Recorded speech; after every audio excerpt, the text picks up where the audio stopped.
Hello friends, welcome back. My name is Michelle Fondin and I'm the author of Help, I Think My Loved One is an Alcoholic, a survival guide for lovers, family, and friends. And today I'm going to talk to you about taking care of yourself when you have an alcoholic loved one. This is really difficult for people who have a relationship with an alcoholic loved one, whether or not it's your mom, dad, sister, brother, friend, spouse, boyfriend, girlfriend, whatever the relationship, it is super hard. Now, this takes me to the first aspect of this conversation that I'm going to have with you today, because it's something that has come as an awakening for me, especially in the recent months. Now, you might very well think, I am taking care of myself. I do take care of myself. I take a shower, I wash my hair, I have a job, I have kids that I take care of. Whatever the case may be, you might think that you take care of yourself. However, where is your mind most of the day? Is your mind on yourself and your tasks and your wishes, hopes, and dreams? Or is your mind on your alcoholic loved one? That is what I'm referring to. I'm referring to more of where is your mind space set? And that was the awakening or the realization that I had in the most recent months, especially. Everyone talks about people who love an alcoholic as enablers or codependents. As I've mentioned in several videos now, I really do not like those two words. I find those words to be destructive and negative. Here's why. You are a loving person, you're a giving person, you're a compassionate and emotionally sensitive person. I know this because that's who I am too. And I have a tendency to fall into that category of really loving people unconditionally and loving people in every single way and almost forgetting about myself and loving myself and realizing how to have safe relationships so that I am receiving and not only giving. And it becomes even more difficult when you consider your religion or your religious upbringing. Because for me, being raised as a Christian, I always strive to live as Jesus lived. I always strive to be the most giving person that I could possibly be, to love in a way that other people might not want to love.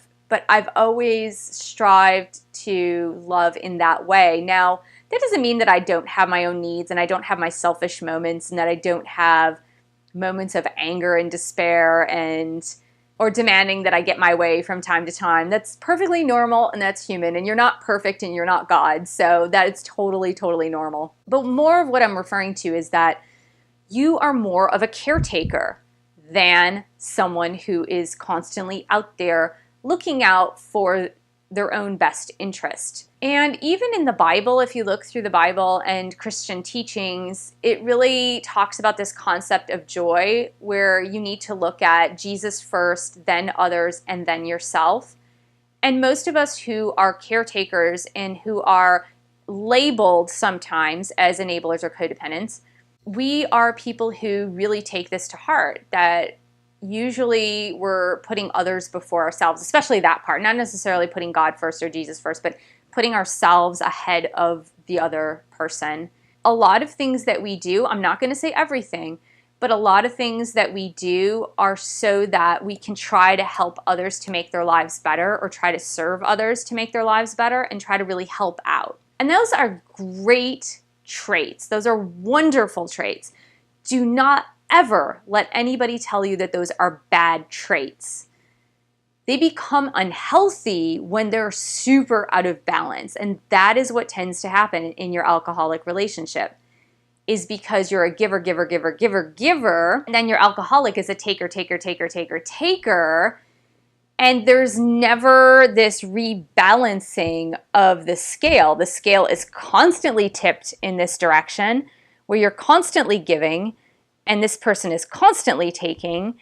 And usually in relationships, it's a little bit of both. It's a little bit of this and then this and then this, and it kind of goes back and forth. It's never totally even, but if you were to average out all the gestures of giving and receiving, it tends to be a little bit more even, and that's in a healthy relationship. However, in an unhealthy or dysfunctional relationship, because there is a mental disease, typically, that's what happens, is that one person is constantly giving, the other person is constantly taking, and it just becomes so out of balance that your natural talents become your defects. And they become your defects when you forget about yourself, and then you start to do things that are destructive yourself. So you start to make demands that are totally irrational. You tend to yell and scream and blame and put on shame and guilt, and you're just like, why don't you ever give back to me? Why don't you ever follow through on your promises? And you just start becoming a total crazy person.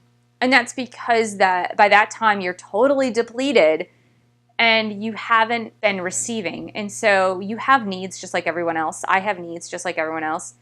But if you're denying yourself your needs, then you're going to become the irrational person just because you're trying to get your needs met. Let's go back to taking care of yourself then. In your healing process, it doesn't matter if your alcoholic is still drinking or your alcoholic is in recovery, you need to learn how to take care of yourself. And by taking care of yourself, what I mean here is you're going to need to put yourself first. This might seem to go against Christian principles if you're a Christian, or other world religion principles if you adhere to another type of religion. However, because the scales have been so imbalanced for so long, that is exactly what you need to do to rebalance the scales. Does that make sense? And I'm not talking about putting yourself above God and your higher power, because you should never do that. It's really supposed to be God first in every case, every scenario, every situation is putting God first and then yourself.